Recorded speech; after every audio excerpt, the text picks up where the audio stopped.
Okay, let's get started. In the name of the Father, and the Son, and the Holy Spirit, Amen. Illumine our hearts, Master, who lovest mankind with the pure light of thy divine knowledge, and open the eyes of our mind to the understanding of thy gospel teachings, and plant in us also fear of thy blessed commandments, that trampling down all carnal desires, we may enter upon a spiritual manner of living, both thinking and doing such things as are well-pleasing to thee. For thou art the illumination of our souls and bodies, O Christ our God, and unto thee do we ascribe glory together with thine unregenerate Father, and then all holy, good, and life-giving Spirit, now and ever unto the age of ages. Amen.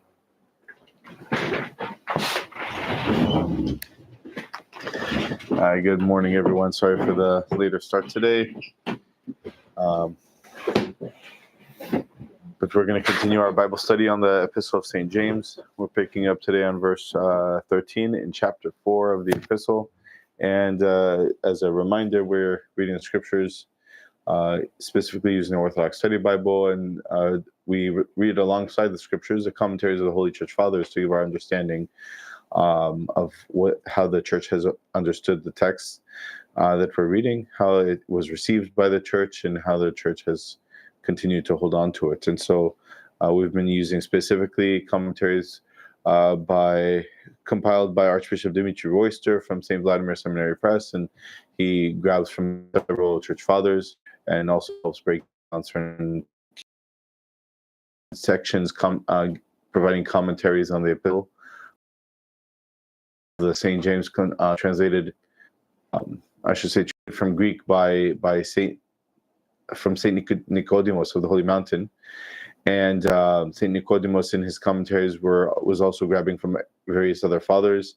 And we've also been using another commentary of recent, which is a small booklet on the commentary of St. James by St. Blessed Theophylact of Ohrid, which is one of the fathers that St. Nikodemos of the Holy Mountain was grabbing from. And so good news and bad news is that the good news is that another issue came out of the Orthodox Word magazine with more commentary. The bad news is the commentary only covered what we already covered, and so we don't have any new commentary as we continue in our Bible study. But oh man, it's a great issue with the life of Saint Elia, one of the martyr confessors of Romania during the time of communism. And so they get into his life. He's one of the saints that was recently canonized by the Romanian Church. And so it's a really beautiful read.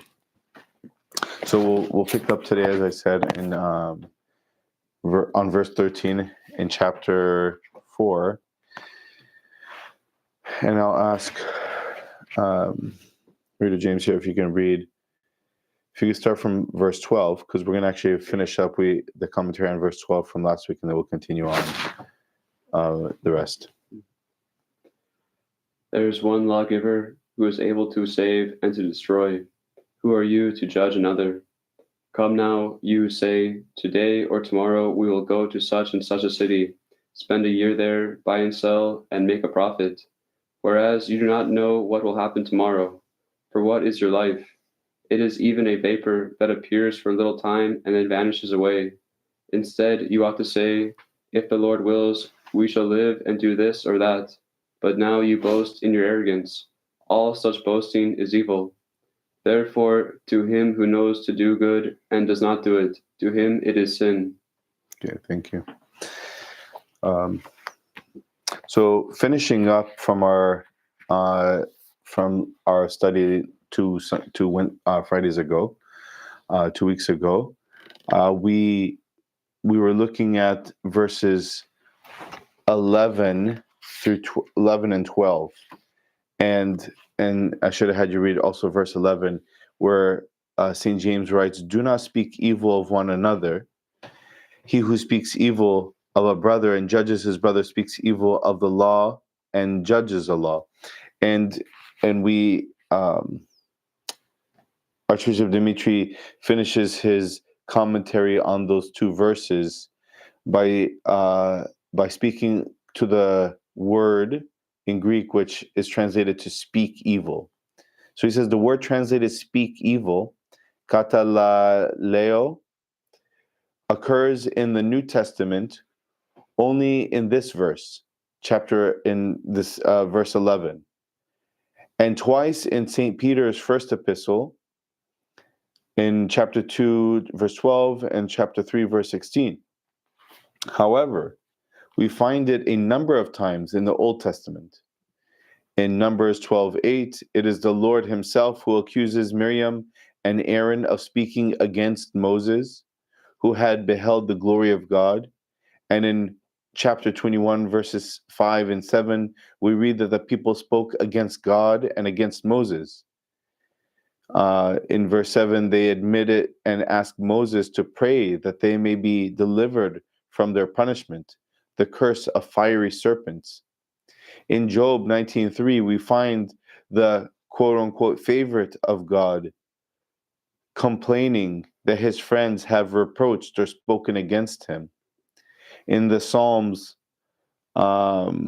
50, verse 20, God gives the reasons for his displeasure with his people. One is that they have spoken against their brothers and against him.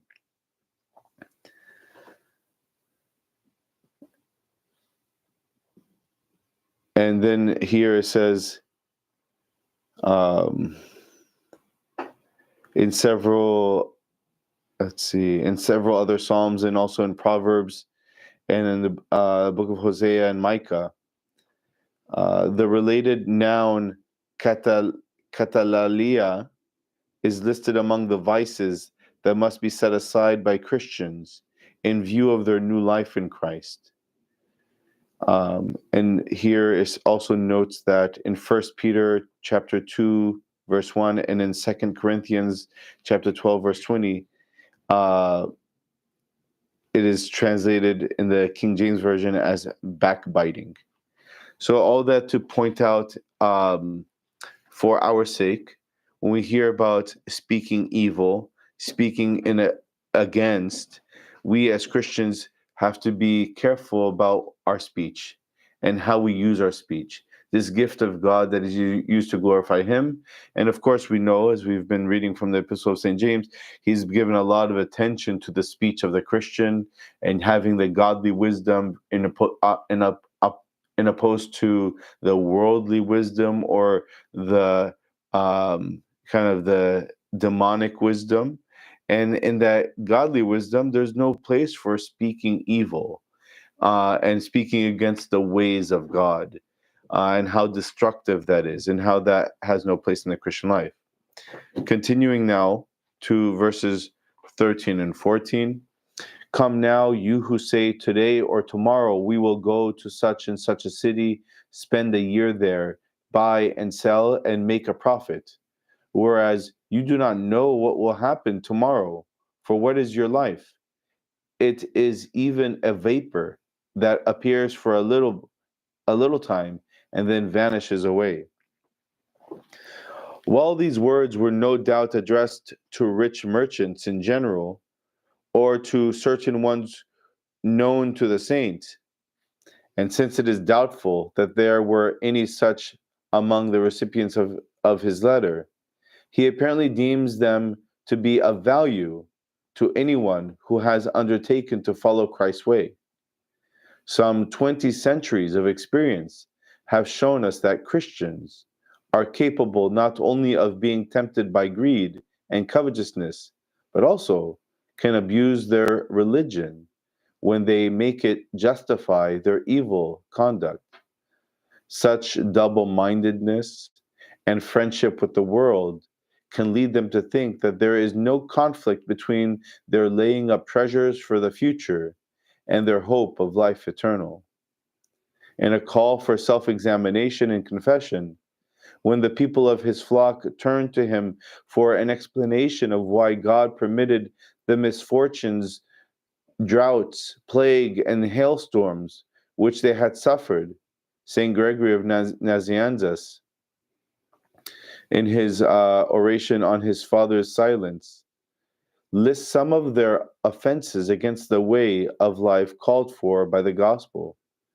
Condemning their greed, he makes reference to the parable of the rich fool, so that they might understand that even if they were not rich, they could have the same preoccupation for their future. In a sermon on the same passage, St. Basil the Great quoted, quoting the Nicene and post-Nicene Fathers, St. Basil the Great lashes out against the type of merchant or businessman who, only in times of great need and shortage, makes his goods available at exorbitant prices. St. James's inspiration for the sequence of his sayings in verses 11 and 12 and 13 and 14 may have been the order found in Proverbs 26 and 27. After having painted a picture of the ruinous effects of the wicked tongue, here also quoting burning lips and lying tongue, Solomon goes on to warn, quote, "Boast not thyself of tomorrow, for thou knowest not what a day may bring forth." There is a similar order in Ecclesiasticus, quote, "Be not hasty in thy tongue, and set not thy heart upon thy goods, and say not, I have enough for my life."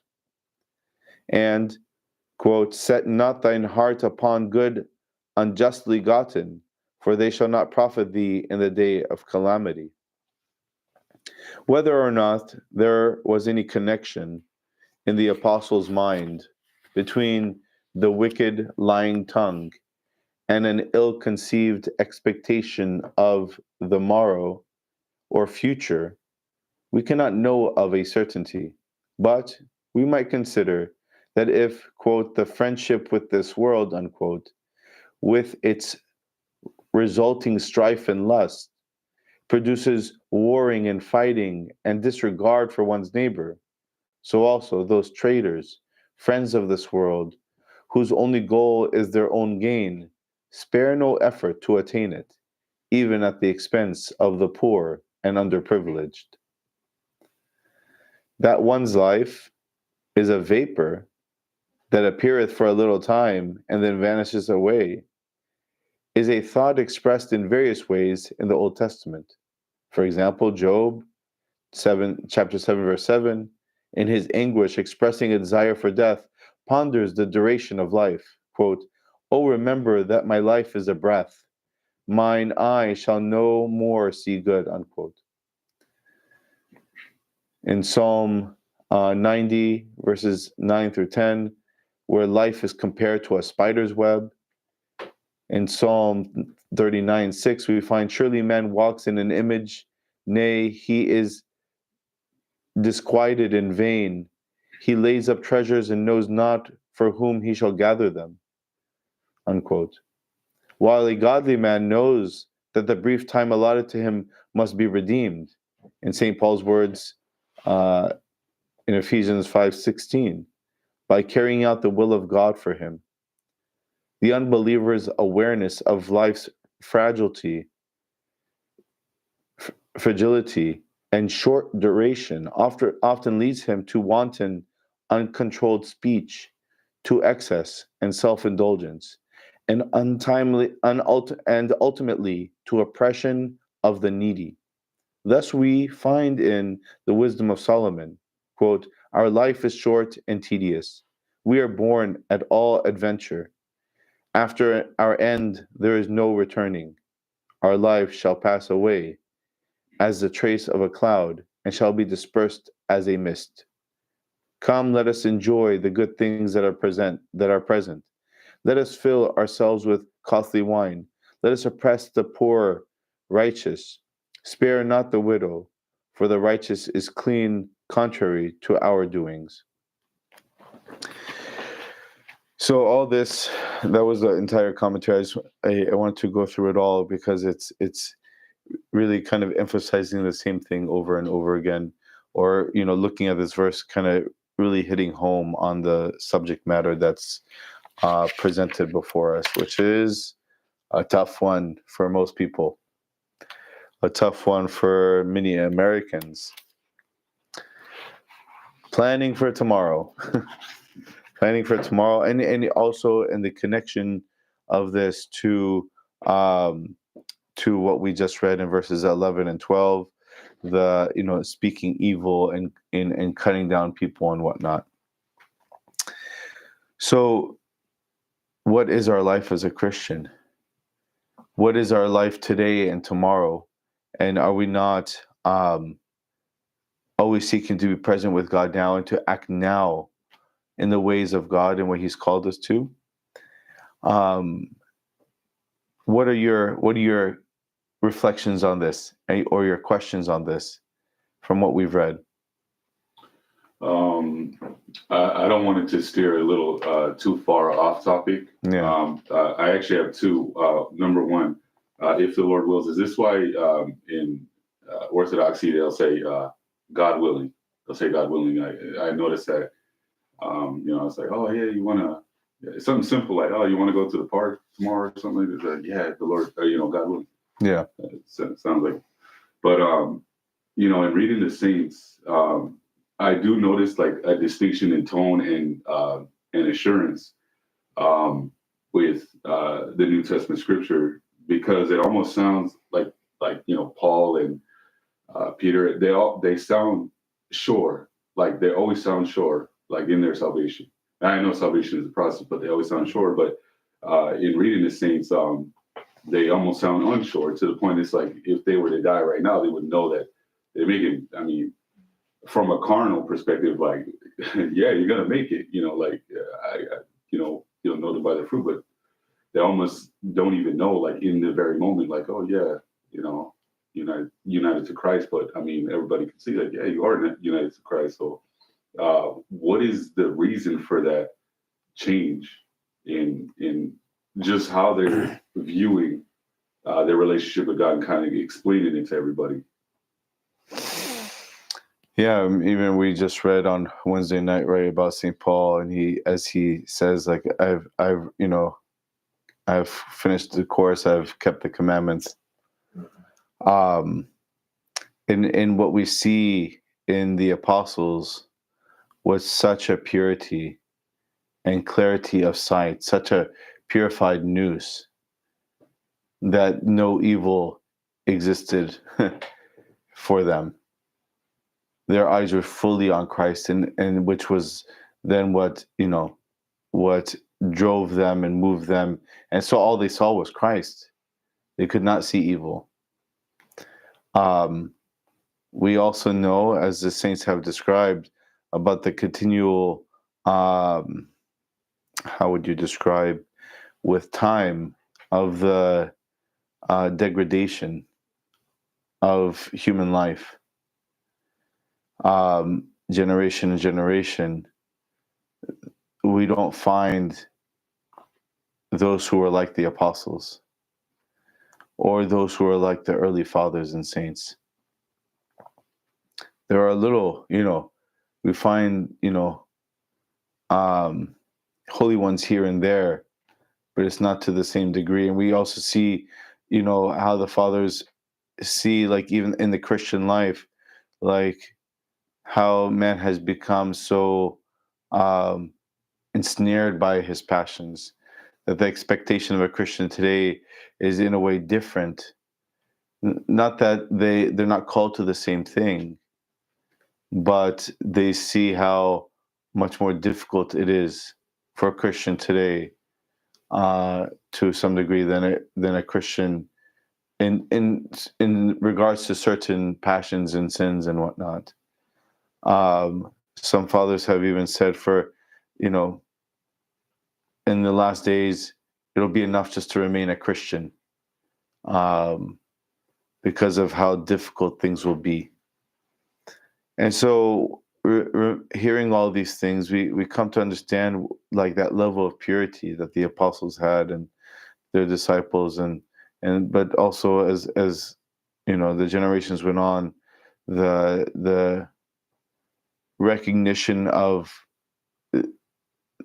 in a way, it goes hand in hand with a recognition of one's unworthiness.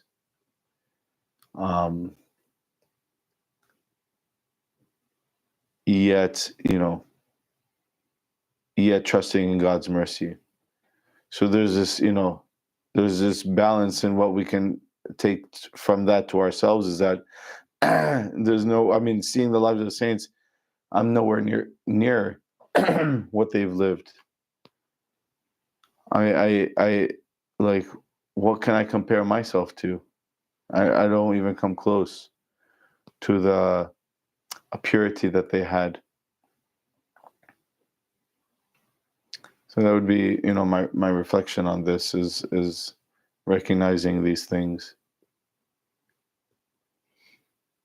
and seeing how the apostles gave up everything. As we were talking about here, there was no plan for tomorrow. They lived now for Christ and were moved by Christ.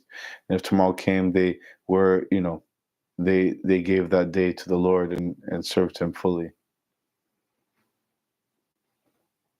I have a reflection on this. Just thinking about a lot about this recently in my life, because I have a family and we're sharing the house with other family, and trying to trying to save up for buying a house in California. It's like it's almost impossible not to be double-minded. I mean, it feels that way. It's very challenging. Like, I have to plan. I have to have this motivation to save and to invest. And I mean, I guess I don't have to. I question: do I really have to do this? Could I just stay in the house that I'm in and live simpler and not own our own house, share with my brother and my sister-in-law? And so there's always this pull, because we want our own place to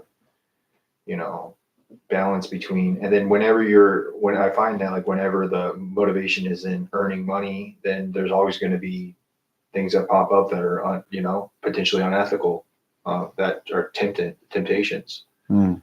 Even in my field, which is healthcare, how long do I spend with each patient? If I'm busy, am I really doing what is expected of me, but every time? And I'm sure it's true for anybody else who's in healthcare. They're very quick. Everyone's very quick. So you're kind of in and out, and you do what you can, but there's always a balance of. So it's a challenge for sure. It pulls at me, and I do feel constantly. It's constantly in my mind when I'm out working with people. Am I doing the best for everyone that I'm with? Every day. Am I fulfilling the expectations? Am I really helping those who I can help? Yeah. So I don't know, just something that it's difficult. You bring up a reality of our life here in California, right? Yeah, and the more things increase in price, and how expensive things are, and providing for your family. Yeah. And this is a reality, and this is why we work, though. This is why we work, to be able to provide from the labor of our own hands, not relying on other people. But what do we make of having to, if we're thinking about our families and having to provide for them, putting a house over their head, my wife doesn't work. And so what if I were to die? Would she be taken care of? And what we find in all these questions is, one is one is like, how much am I willing to trust God? Yes. But underlying all of it is also like, how much greed exists there? Am I willing? Am I ready to give up everything? And of course, St. Paul he shows us the kind of the more perfect path of becoming like him, living in virginity, and also like living without worldly care, and so he gave everything, and he would work and labor and let that be what provided for him. In the early Christian community, they came and brought everything before the apostles, and in that relied on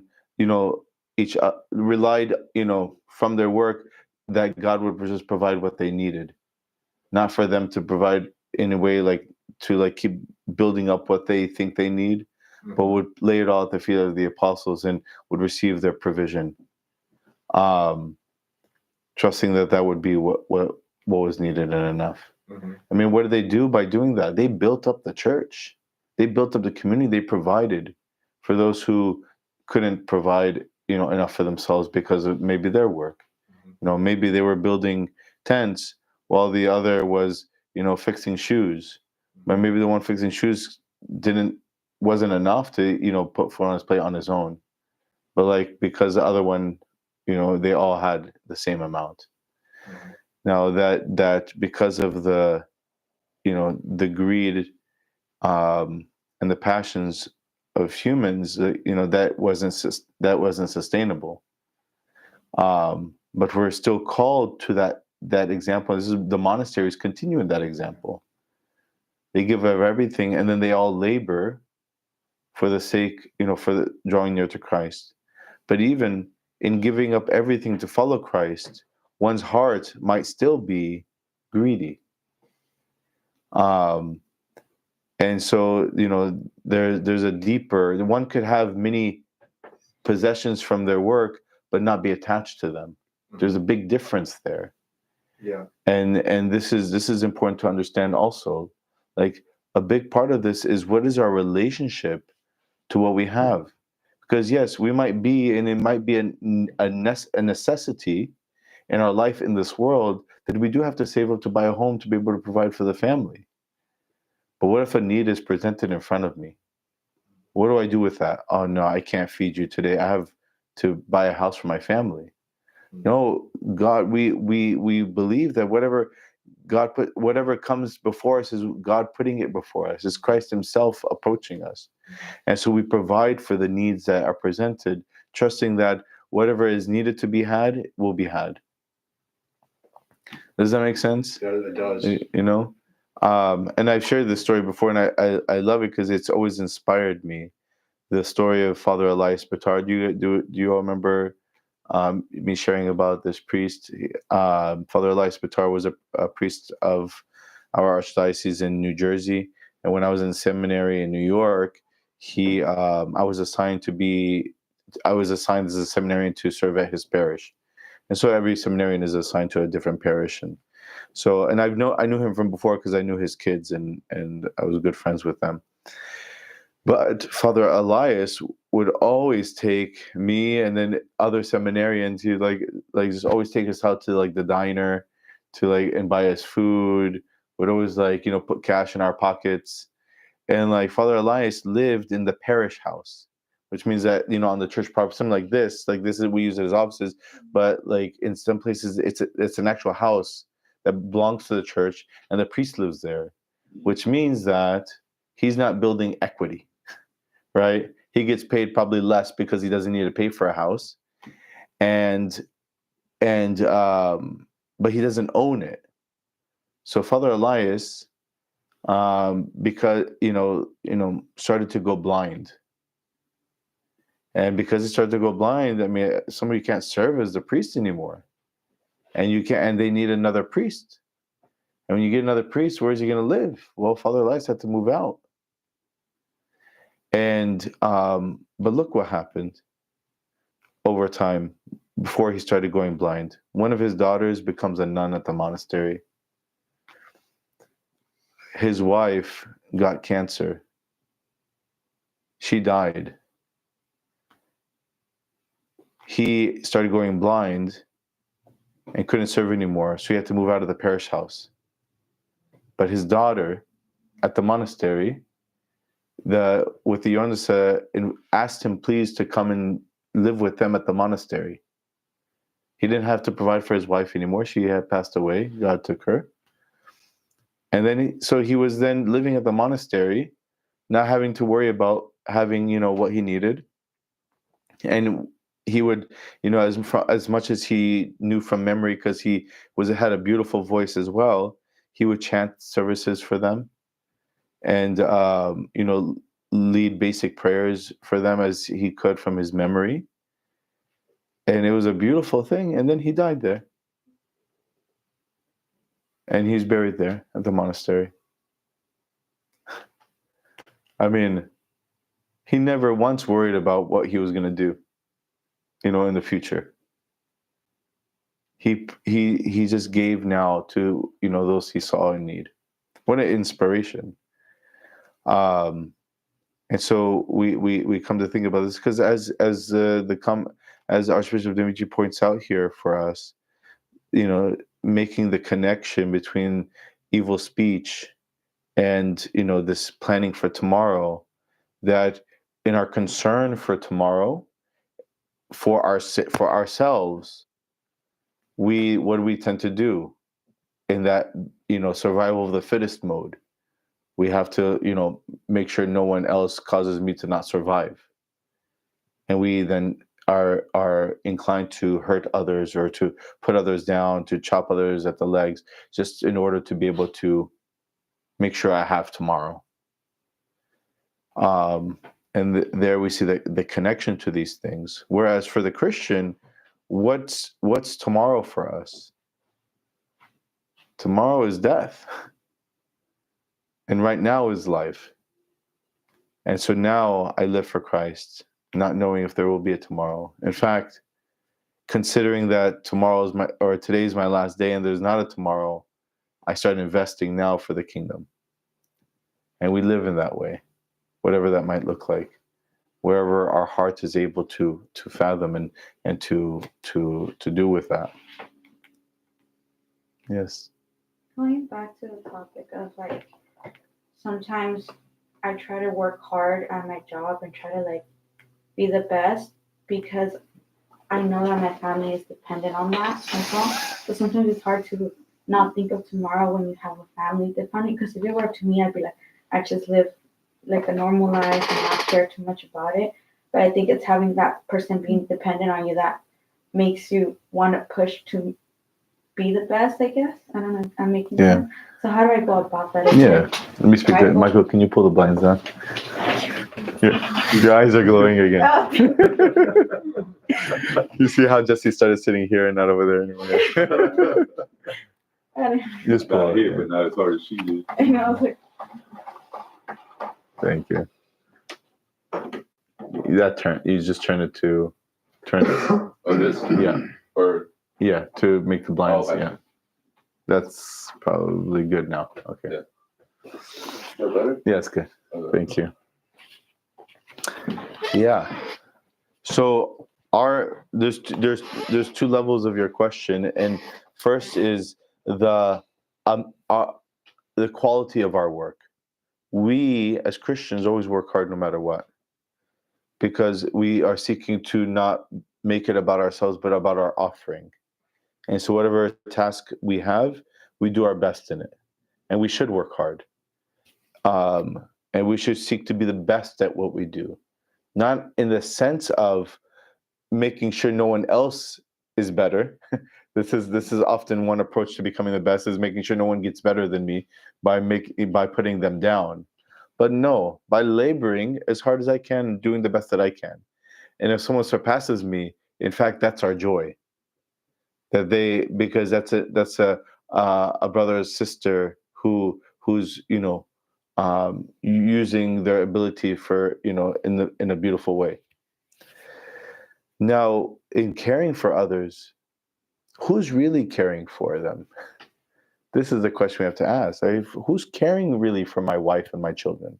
Now, I have a duty, I have a responsibility, and that's an important thing, and we take it seriously. You provide for your family. You good, beautiful. You take it seriously, and you provide what you can. But we should never forget that who's really providing and will take care of them. As if I have to live so that they don't suffer. I don't choose when I live and when I die. God does. And so while I live, I will live for the Lord. In living for the Lord, I seek to love Him and my neighbor, which is my family and all those who God puts before me. And then we seek to, we provide. We do the best that we can for that.